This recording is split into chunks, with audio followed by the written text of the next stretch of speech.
ministro Flávio Dino, ministra Carmen Lúcia, ministro Cristiano Zanin, cumprimento o Procurador-Geral da República, professor Paulo Gustavo Gonet Branco, cumprimento também os advogados dos réus, os advogados que farão as sustentações orais, doutor Ruiter de Miranda Barcelos, Ricardo Medrado de Aguiar, doutor Diogo Rodrigues de Carvalho Musi, doutor Marcelo César Cordeiro, doutor Luciano Pereira Alves de Souza, doutor Rafael Thomas Favetti, doutor Renato da Silva Martins, doutor Jeffrey Chiquini da Costa, doutor Lissandro Sampaio e João Carlos Dalmagro Júnior, doutor Igor Vasconcelos Lima e doutor Sérgio William Lima dos Anjos. Presidente, a primeira turma do Supremo Tribunal Federal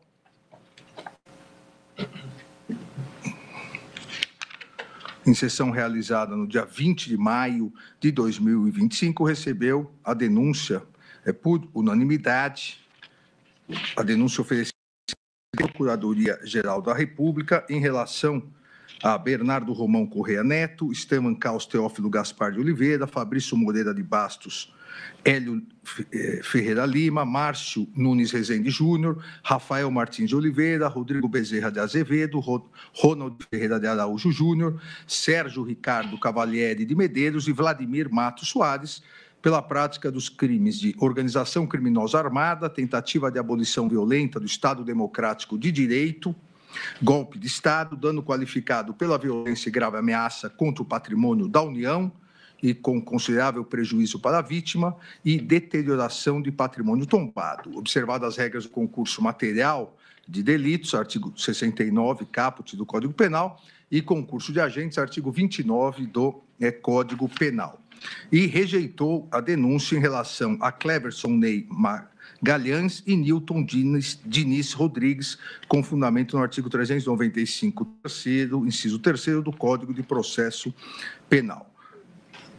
Em 18 de 6 de 2025, determinei a citação e notificação dos réus para apresentação de defesa. Os réus foram devidamente citados, todos apresentaram suas defesas.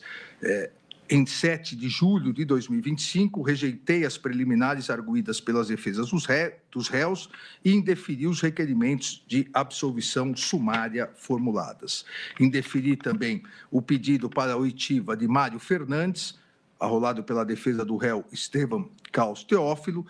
por figurar na condição de réu nos autos da ação penal 2693. Igualmente, indeferi a oitiva de Alessandro Moretti, arrolado pela defesa de Rodrigo Bezerra de Azevedo, pois é investigado em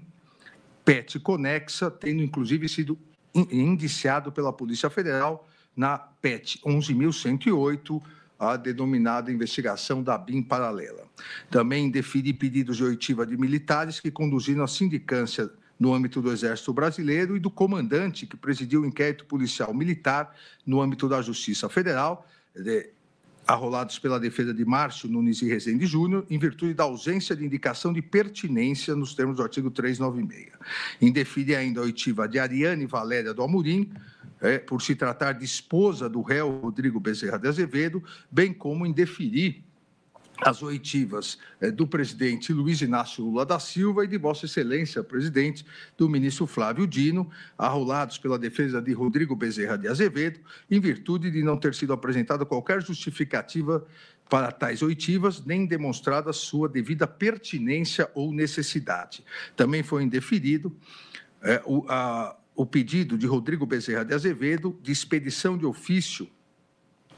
a essa Suprema Corte para que informasse o nível de segurança, abre aspas, do ministro Alexandre de Moraes no ano de 2022, como número de pessoal da segurança, número de carros que o acompanhavam, se o veículo era blindado, entre outras coisas, por não guardar pertinência com os fatos apurados. Também, diante da ausência de pertinência quanto aos fatos ou ao processo, indeferir os pedidos de Rodrigo Bezerra de Azevedo, consistente em expedição de ofício ao Exército Brasileiro para informar os dados completos do comandante da Polícia do Exército que atuou no Planalto no dia 8 de janeiro, bem como expedição de ofícios a operadoras. Foram ainda indeferidos outros pedidos de ofício ao Comando do Exército, protocolados ou solicitados por Ronald Ferreira de Araújo Júnior, Vladimir Matos Soares, Márcio Nunes de Rezende Júnior. Também foram indeferidos os pedidos de Estevam Caos Teófilo Gaspar de Oliveira,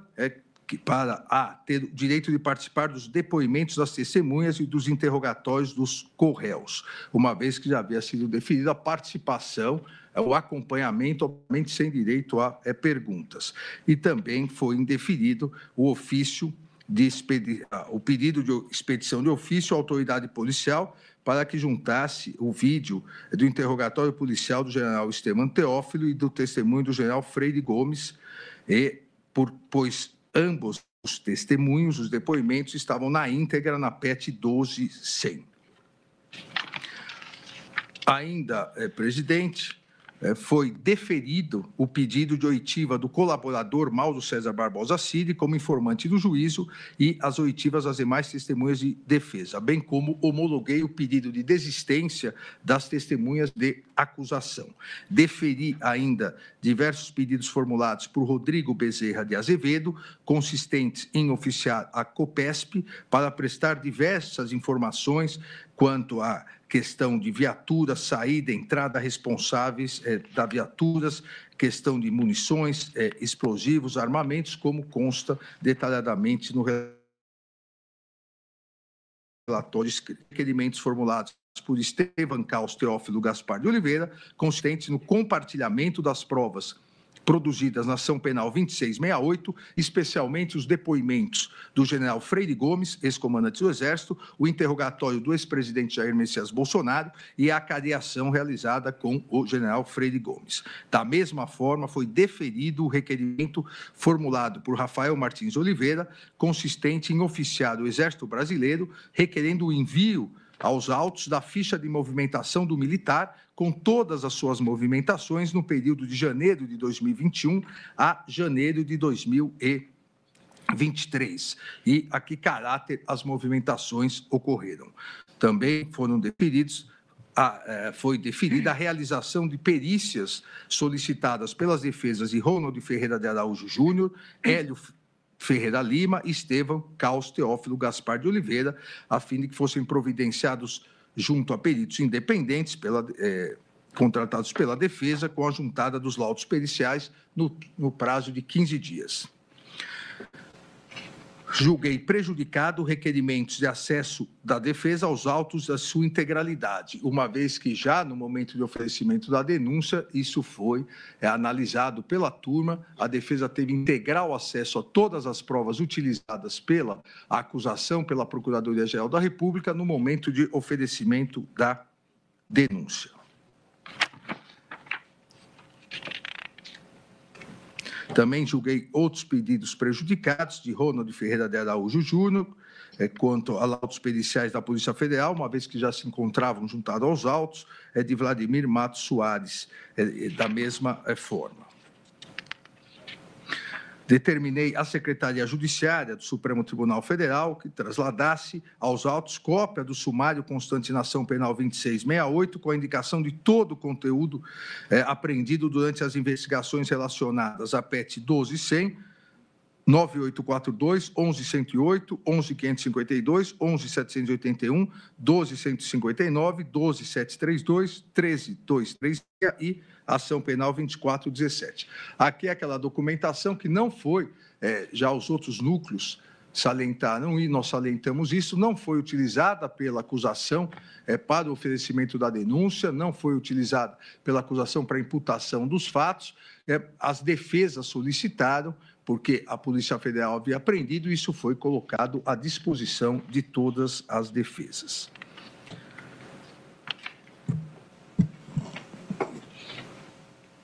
Em 10/7 de 2025, 11/7 de 2025 e 23/7 de 2025, após as defesas terem informado os advogados habilitados para ter acesso ao material a todo o material apreendido pela Polícia Federal durante as citadas investigações, determinei que a Polícia Federal enviasse de imediato o link externo para os e-mails dos advogados devidamente indicados. Em 12/7/2025, deferi pedido do réu Rodrigo Bezerra de Azevedo para substituir as testemunhas anteriormente indeferidas, Luiz Inácio Lula da Silva, Flávio Dino e Alessandro Moretti, pelas testemunhas Filipe Linhares Martins e Fábio Schor. Em 14/7/2025, acolhi parcialmente embargos de declaração opostos pela defesa de Estevam Caos Teófilo Gaspar de Oliveira para deferir a oitiva da testemunha-general do Exército, Eduardo Antônio Fernandes. Também nesse mesmo dia, 14/7/2025, em sala de audiências virtuais pela plataforma Zoom, presidi a oitiva do informante do juízo, o colaborador Mauro César Barbosa Cid. Na mesma data, ao analisar agravo regimental interposto por Márcio Nunes de Rezende Júnior e verificar a pertinência dos pedidos formulados para o acesso à cópia integral dos procedimentos relacionados à elaboração da carta ao comandante, tendo em vista a prova que foi produzida durante a oitiva de Mauro César Barbosa Cid como informante do juízo, determinei ao Exército Brasileiro que encaminhasse no prazo de 5 dias cópia integral da sindicância instaurada no Exército Brasileiro para e responsabilizar os idealizadores e signatários da carta ao comandante. Também determinei que a Secretaria Judiciária disponibilizasse a cópia integral do inquérito que investiga os 4 coronéis suspeitos de elaborar a carta ao comandante do Exército e aos oficiais superiores da ativa do Exército Brasileiro. Em 15 de julho de 2025, ao apreciar pedido formulado pela testemunha, ministro de Estado da Defesa, José Múcio Monteiro Filho, arrolado pelo réu Rafael Martins de Oliveira, indeferi sua oitiva, nos termos do pedido, em virtude da comprovação de desconhecer os fatos objetos da ação penal. Em 17/7/2025, da mesma forma, indeferi a oitiva da testemunha-general Valério Stumpf Trindade, arrolado pelo réu Márcio Nunes de Rezende Júnior. Em 21/7/2025, foi realizada audiência sob a presidência da juíza auxiliar desse gabinete, doutora Luciana, que presidiu a audiência, ouviu as diversas testemunhas de defesa. Durante a audiência do dia 21/7/2025, a defesa do réu Estevam Caos Teófilo Gaspar de Oliveira requereu a desistência das oitivas às testemunhas Gustavo Henrique Dutra de Menezes e Carlos Alberto Rodrigues Pimentel. Todavia, o réu Rafael Martins de Oliveira, que também havia arrolado a testemunha Carlos Alberto Rodrigues Pimentel, insistiu em sua oitiva. Houve a homologação somente de testemunha da desistência da testemunha Gustavo Menezes. Também foi homologada a desistência da oitiva André Luiz Novaes Miranda e Lilian Pimentel Marcondes. 22/7/2025, na continuidade da audiência, foram ouvidas outras testemunhas. Em 23/7/2025, inicialmente, a defesa de Vladimir Matos Soares pleiteou a desistência de diversas testemunhas, o que foi homologado pela juíza auxiliar e, na sequência, foram ouvidas as demais testemunhas. No dia 28/7/2025, também na sala de audiência virtual, agora pelo juiz auxiliar desse gabinete, doutor Rafael Henrique, foi realizado o interrogatório de todos os réus. Encerrado o interrogatório, foi determinada a intimação das partes para eventuais requerimentos e diligências complementares nos termos do artigo 402 do Código de Processo Penal e do artigo 10 da Lei 8.038/90. Em 30/7/2025, a Procuradoria-Geral da República informou que não possuía diligências adicionais a serem produzidas nos autos. As defesas de Bernardo Romão Correia Neto, Estevam Caos Teófilo Gaspar de Oliveira e Sérgio Ricardo Cavalieri de Medeiros não se manifestaram na fase do artigo 402, conforme certificado nos autos. Em 11 de agosto de 2025, indeferi o pedido formulado pela defesa de Fabrício Moreira de Bastos, consistente em realizar as oitivas às testemunhas Rodolfo Roque Salgueiro de la Vega, Roberto Pereira Angrisani, Jorge Alfredo Henrique Oliveira e Coronel Linhares. O pedido feito pela defesa de Márcio Nunes de Rezende Júnior também foi indeferido para a oitiva de Rodolfo de la Vega, bem como o pedido formulado pela defesa de Ronaldo Ferreira de Araújo, quanto ao mesmo Rodolfo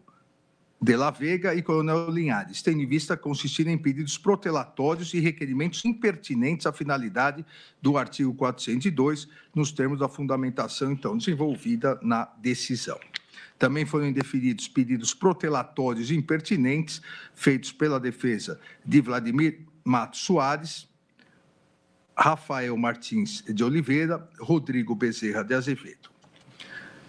e Rodrigo Bezerra de Azevedo. Foi indeferido ainda o pedido meramente protelatório formulado pela defesa de Hélio Ferreira Lima, que solicitou dilação do prazo para a conclusão e juntada de laudos periciais anteriormente deferidos, sobre o argumento de que não havia prazo razoável para a realização de prova técnica.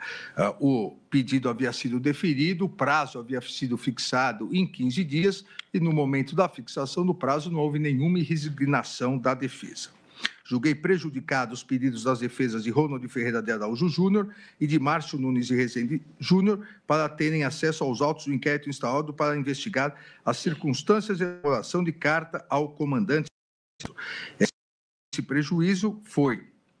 decretado porque, desde a data que determinei a disponibilização de cópia integral desse inquérito, constava já nos autos, bastava a consulta aos autos. Ainda na decisão de 11 de agosto de 2025, deferi diversos requerimentos formulados pelas defesas de Fabrício Moreira de Bastos, Rodrigo Bezerra de Azevedo,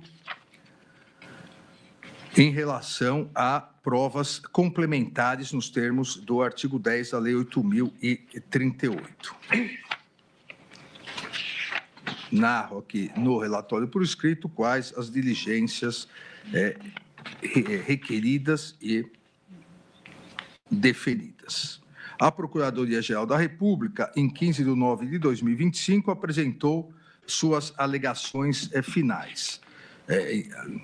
Em breve resumo, a Procuradoria afirmou que os réus Bernardo Romão Correia Neto, Fabrício Moreira Bastos, Márcio Nunes de Rezende Júnior e Sérgio Ricardo Cavalieri de Medeiros integraram e promoveram a organização criminosa de modo a realizar ações com o intuito de pressionar os comandantes das Forças Armadas a aderir ao grupo criminoso para consumar o objetivo golpista e a ruptura constitucional. De acordo com a acusação, os réus Bernardo Romão Correia Neto, Fabrício Moreira Bastos, Márcio Nunes de Rezende Júnior e Sérgio Ricardo Cavalieri de Medeiros se organizaram na reunião dos Forças Especiais, denominados Kids Pretos, em 28 de novembro de 2022, tendo se estruturado para a implementação de atos de pressão para o convencimento do alto comando do Exército Brasileiro a partir da Carta dos Oficiais Superiores dativa ao comandante do Exército Brasileiro, de modo a restringir o exercício dos poderes constitucionais.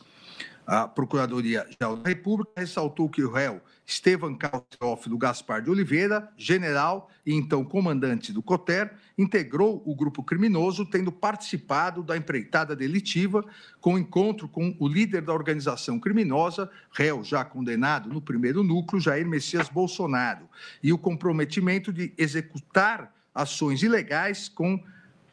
a assinatura da minuta do decreto golpista. De acordo com a Procuradoria-Geral da República, Hélio Ferreira Lima e Rafael Martins Oliveira atuaram em alinhamento com o núcleo central da organização criminosa para estruturar plano de monitoramento e neutralização de autoridades, em conjunto com o general e réu já condenado também no núcleo crucial, Walter Souza Braga Neto. Após a reunião, a Procuradoria, essa reunião de 12 de novembro de 2022, a Procuradoria-Geral da República ressalta que as ações de monitoramento foram iniciadas em novembro de 2022, tendo os réus Hélio Ferreira Lima e Rafael Martins Oliveira realizado ações de monitoramento de autoridades públicas brasileiras com o fim de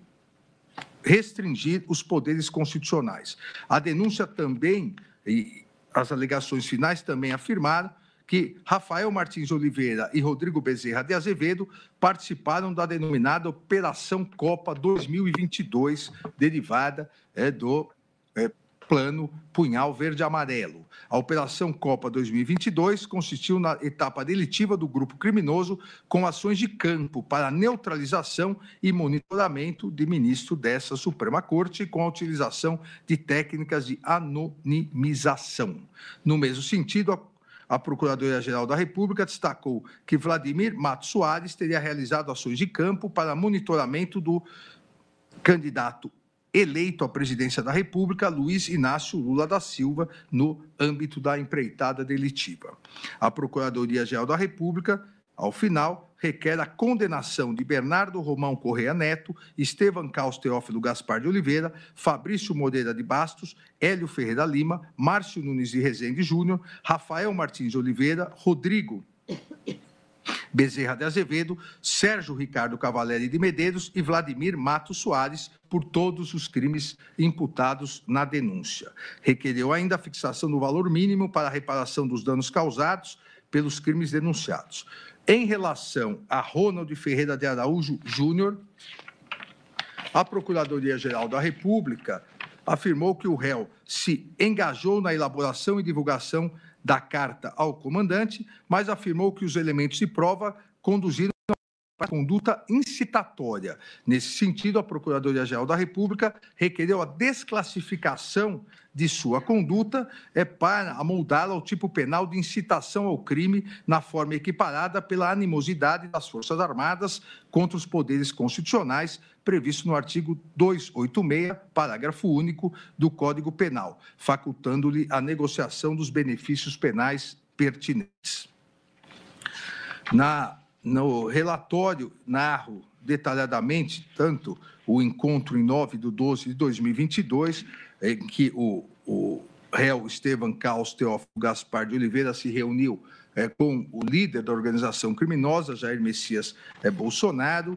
como as ações de campo para a neutralização de autoridades públicas, o plano desenho Operação Luneta,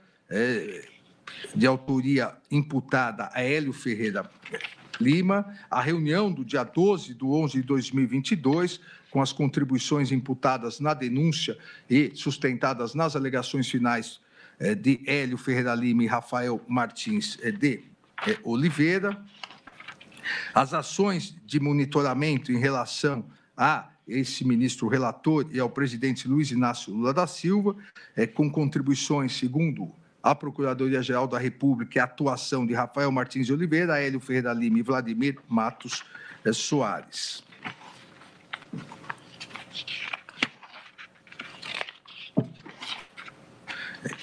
Entretanto, conforme já fizemos o procedimento em relação aos dois núcleos anteriores, em virtude da sustentação oral que será realizada pelo excelentíssimo Procurador-Geral da República, Dr. Paulo Gustavo Goné Branco,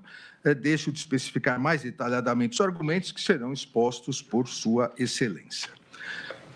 Em 29/9/2025, a defesa do réu Bernardo Romão Correia apresentou suas alegações finais, sustentando, em síntese, o reconhecimento da nulidade da prova da Procuradoria-Geral da República, onde teria sido omitida a palavra, entre aspas, positivamente, para mudar o sentido da frase original dita pelo acusado, e seu desentranhamento ou desconsideração dos autos. A absolvição do réu, conforme o inciso 4º do artigo 386 do Código de Processo Penal, pois o réu, segundo a defesa, não concorreu para as infrações penais a ele atribuídas. Também alegou alternativamente que o réu seja absolvido conforme o inciso 5º do artigo 386, pois não há provas suficientes para a condenação do réu Bernardo Romão Correia Neto. Também, em âmbito do princípio da eventualidade, a defesa requer a absolvição conforme o inciso 7º do artigo 386, pois não há provas suficientes para a condenação do réu. Da mesma forma, em virtude da sustentação oral que será realizada, ambas serão realizadas pelos doutores Ruiter de Miranda Barcelos e Ricardo Medrado de Aguiar, que poderão detalhar seus argumentos. Em alegações finais, Ronald Ferreira de Araújo sustentou, em resumo, que fosse acolhido o pedido de desclassificação formulado pela Procuradoria-Geral da República, proporcionando-se a Ronald o exercício dos benefícios despenalizantes permitidos pela legislação em vigor. Ainda em sede de preliminar, suscitou a nulidade por inovação instrutória da Procuradoria-Geral da República e a invalidade das provas digitais. No mérito, requereu a absolvição de Ronald das imputações a se irrogadas na denúncia e, subsidiariamente, em caso de condenação, pediu o reconhecimento da minorante da participação de menor importância, a aplicação do princípio da consunção entre o artigo 359-L e o artigo 359-M e aplicação da regra do concurso formal próprio, subsidiariamente, nos termos do artigo 70, primeira parte do Código Penal. Também aqui deixo de detalhar mais em virtude da sustentação oral que será realizada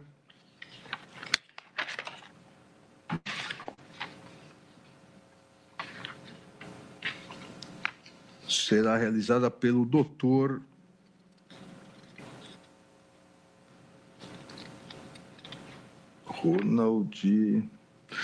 doutores Lissandro Sampaio e João Carlos Dalmagro Júnior. Em 30 de nove de 2025, o réu Márcio Nunes apresentou alegações finais, sustentando, em síntese, que, embora não tenha sido indiciado pela Polícia Federal, a Procuradoria-Geral da República denunciou Marcos Nunes de Rezende como incurso nas sanções já imputadas, e que, na extensa peça da denúncia, o réu Márcio é citado somente 4 vezes na descrição de fatos, outras 4 vezes em notas de rodapé, com referências a mensagens de WhatsApp a ele atribuídas, e outras 3 vezes no início e no fim da peça, qualificação e imputações criminais. Ressaltou que Márcio não foi interlocutor em qualquer conversa com os denunciados, que pareciam estar combinando ações para pressionar generais do alto comando. Ainda a defesa destacou que não foi identificado nas diversas diligências policiais nenhum diálogo do réu Márcio com qualquer outra pessoa denunciada, que possa corroborar a versão acusatória de que ele teria agido em unidade de desígnio com a iniciativa de Correa Neto, ou mesmo que tivesse conhecimento de tal iniciativa. Não há também, segundo a defesa, qualquer outra citação a seu nome nos diálogos identificados entre outros militares ou em grupos que possam sugerir essa intenção. Nenhuma prova nesse sentido, segundo a defesa, foi produzida pela acusação e requereu a absolvição de Márcio Nunes de Rezende Júnior. Subsidiariamente, requereu o reconhecimento do excesso de acusação, procedendo à desclassificação das imputações contidas na denúncia para o crime previsto no artigo 286, parágrafo único do Código Penal. Da mesma forma, os argumentos serão detalhados e, de maneira mais específica, pelo advogado Rafael Tomás Favetti. O réu Hélio Ferreira Lima apresentou alegações finais, ressaltando também, em síntese, o acolhimento das teses preliminares para declarar nulidade do processo por cerceamento de defesa em razão de vícios insanáveis. A juntada alegou exorbitante e desorganizada de dados, violação manifesta do contraditório ampla defesa, uma vez que a prática de documento dump, segundo ele, inviabilizaria a análise e a refutação das provas. A ausência do acesso integral, a ocultação de metadados e a negativa de perícia técnica no documento desenho Operação Luneta, o que configura, segundo a defesa, a violação do direito à prova. Também alegou a violação das garantias constitucionais durante o interrogatório policial de 22 de fevereiro de 2024, pela negativa de acesso prévio aos autos e pela obrigação em responder a um questionário com mais de 100 perguntas, viciando o ato e as provas dele derivados. Também pleiteou o indeferimento de perguntas pertinentes dirigidas. Também ressaltou que houve um indeferimento de perguntas pertinentes dirigidas ao delegado de polícia, Celso Antônio Vieira de Paiva Júnior, o que acarretaria, segundo a defesa, a supressão do direito de defesa produzido contra a prova. Pede também a declaração de nulidade integral do acordo de colaboração premiada, firmada pelo réu colaborador Mauro Cid, por manifesta ausência de voluntariedade, requisito essencial de validade do negócio jurídico processual. Ainda pede a declaração de nulidade da condição judicial do referido acordo por violação direta ao sistema acusatório que nega a participação do magistrado nas negociações. Pede o reconhecimento do impedimento e também da suspeição do ministro relator para atuar no feito, pois figura como vítima direta dos fatos narrados na denúncia e nas alegações finais da Procuradoria-Geral da República. No mérito, no final, requer a absolvição do réu Hélio Ferreira Lima, nos termos do artigo 386, inciso 3º do Código de Processo Penal, subsidiariamente a absolvição nos termos dos incisos 2, 5 e 7 do artigo 386 do Código de Processo Penal. Aqui também haverá a sustentação oral a ser realizada pelo doutor Luciano Pereira Alves de Souza, que poderá detalhar melhor os seus argumentos. A defesa de Rodrigo Bezerra de Azevedo apresentou alegações finais, sustentando a nulidade em virtude do cerceamento de defesa em relação à quebra da cadeia de custódia e a súmula 14 do Supremo Tribunal Federal, alegando que, embora tenha sido deferido à defesa o acesso integral a todos os elementos já documentados na PET 13126, os referidos arquivos não foram incluídos entre os documentos efetivamente entregues à defesa, constando apenas os dados fornecidos pela operadora Vivo. Alega ainda a inépcia da denúncia em virtude da ausência de descrição de conduta do réu, o que resulta em prejuízo ao exercício da ampla defesa. Pleiteia a absolvição de Rodrigo Bezerra de Azevedo pela atipicidade da conduta, pois o fato narrado não constitui crime, uma vez que o nome do acusado, Rodrigo Bezerra de Azevedo, não é, segundo a defesa, mencionado em qualquer narrativa fática relacionada à referida organização criminosa, bem como não há imputação de conduta que o vincule direta ou indiretamente aos referidos fatos. Revela-se, portanto, segundo a defesa, manifestamente tendenciosa e equivocada qualquer tentativa de inseri-lo no contexto investigativo, o que demonstra, segundo a defesa, de forma cristalina, a absoluta inexistência de qualquer liame entre o acusado e a suposta organização criminosa. Ressaltou ainda a defesa de Rodrigo Bezerra de Azevedo a presunção de que o acusado seria integrante da organização criminosa, essa presunção ser frágil e não encontrar amparo nos elementos indiciários colhidos, pois os fatos narrados em seu desfavor não revelam sequer alguma conduta criminosa que indique o seu envolvimento na organização criminosa. Destacou ainda que as evidências afastam por completo qualquer possibilidade de participação do acusado nos fatos narrados, impondo-se, por conseguinte, o reconhecimento da ausência de justa causa para a persecução penal. Por fim, salientou que, considerada a ausência de provas mínimas de materialidade e autoria, bem como a fragilidade da narrativa acusatória, impõe-se a absolvição de Rodrigo Bezerra de Azevedo nos termos do artigo 386 do Código de Processo Penal, incisos 3 e 7. Aqui também complementará os argumentos, dará os seus argumentos, a defesa de Rodrigo Bezerra de Azevedo pela sustentação de Dr. Jeffrey da Costa. Por sua vez, a defesa do acusado Sérgio Ricardo Cavalieri de Medeiros apresentou alegações finais, suscitando,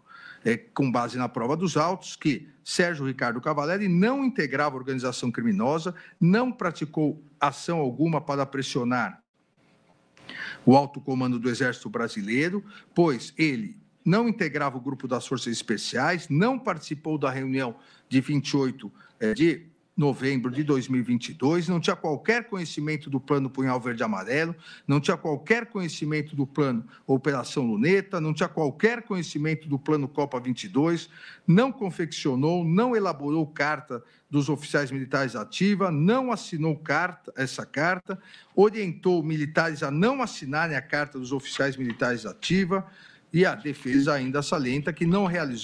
o réu não realizou nenhuma ação tática para pressionar o alto comando do Exército Brasileiro. Ainda disse ser imperioso salientar que as provas dos autos são incontestes em demonstrar a inocência de Sérgio Ricardo Cavalieri. Sustentou a rejeição da denúncia por inépcia,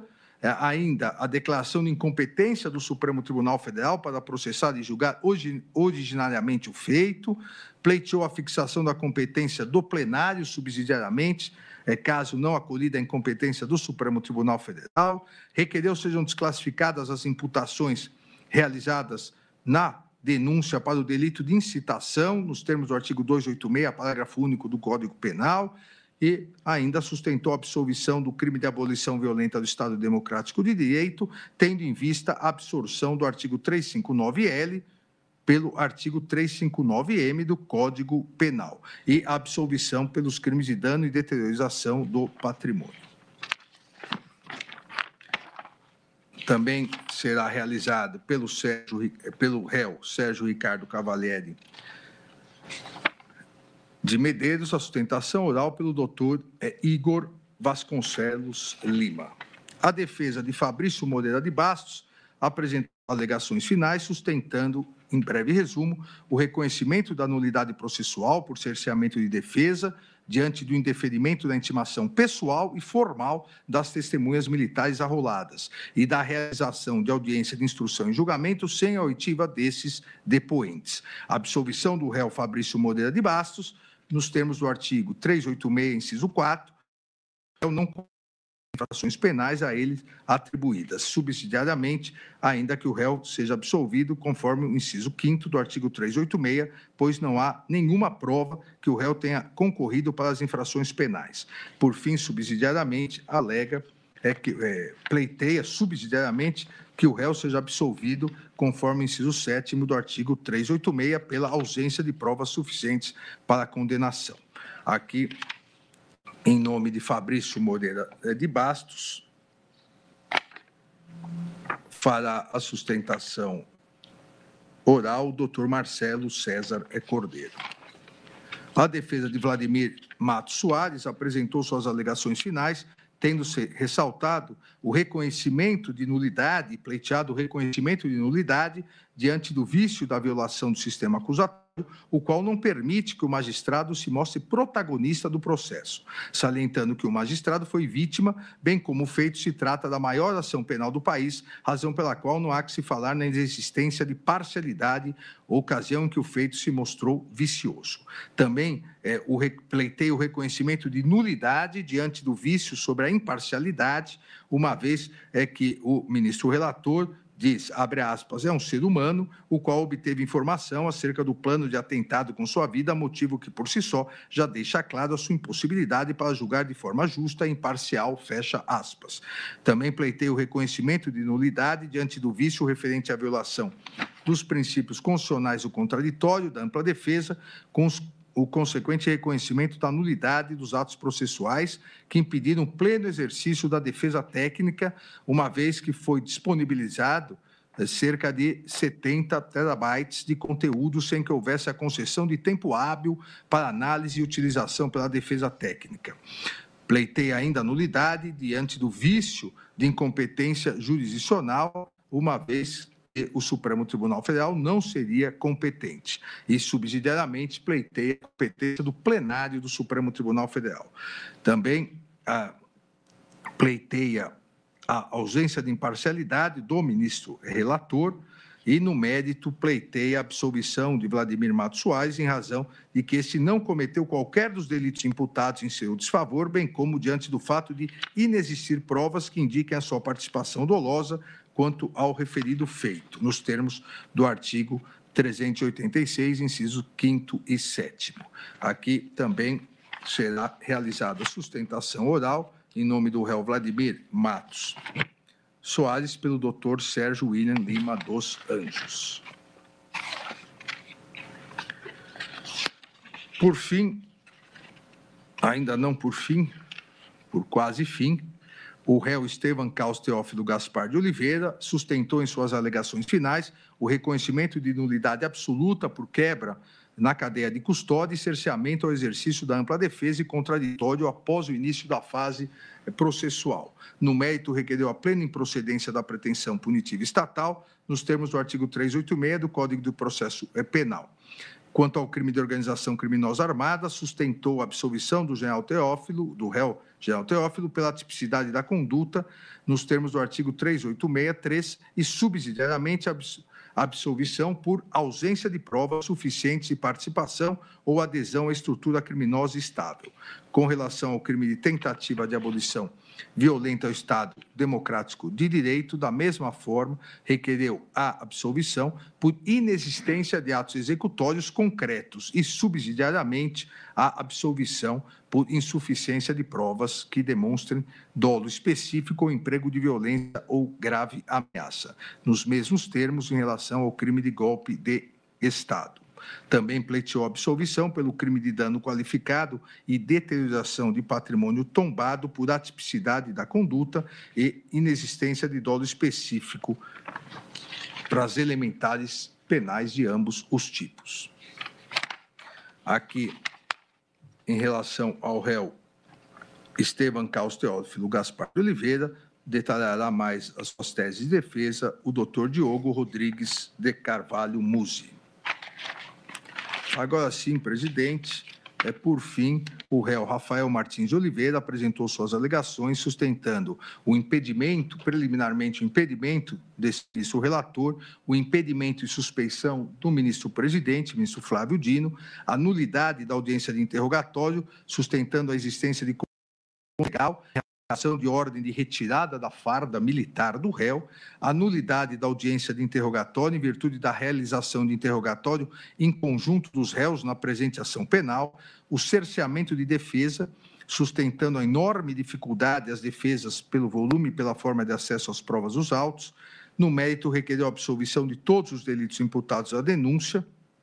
e, subsidiariamente, em caso de condenação, requereu a aplicação do princípio da consunção em relação aos delitos previstos no artigo 359-L e 359-M do Código Penal. Aqui,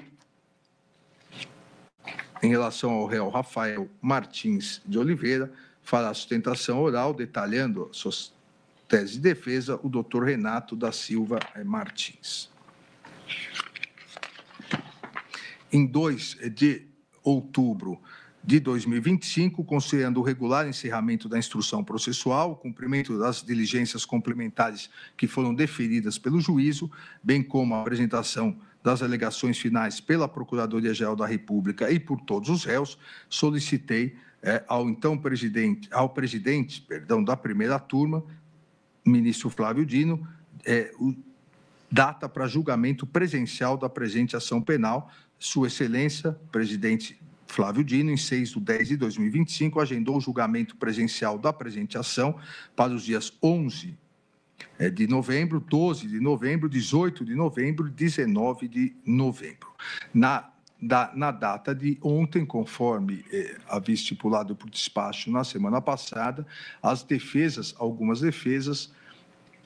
peticionaram solicitando a possibilidade de slides e alguns vídeos, todos eles constantes no processo, em especial alguns depoimentos e testemunhos, trechos de testemunhos, tudo consta no processo e foram deferidas essas possibilidades que serão realizadas juntos com as alegações finais. É o relatório, presidente. Agradeço a Vossa Excelência, eminente